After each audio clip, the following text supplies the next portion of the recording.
लिंबू मिरची घेऊन अनिल परब विधान परिषदेत। पालकमंत्री पदासाठी कुणाच्या तरी मनात बहिणीसाठी वाईट असू शकतं।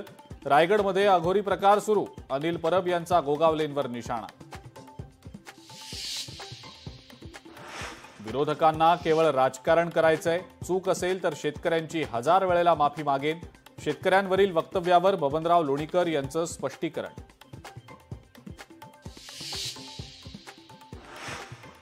आषाढी वारीमध्ये अर्बन नक्षलींचा शिरकाव।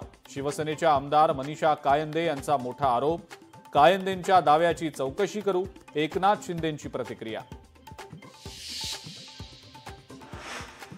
मातोश्रीचा एक भाग राज ठाकरेंना देणार का?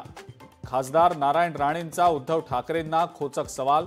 स्वतःच्या मुलाला स्कॉटिश शाळेत का टाकलं? सोनिया गांधींसोबत जाताना मराठी आठवली नाही का? राणेंचा उद्धव ठाकरेंवर घणाघात। गडचिरोली विकास प्राधिकरण अध्यादेशावरनं सुधीर मुनगंटीवारांचे राज्य सरकारला खडे बोल। देव देतो आणि सरकार ओरबाडून नेतो असं गडचिरोलीच्या बाबतीत होऊ देऊ नका, मुनगंटीवारांचं वक्तव्य।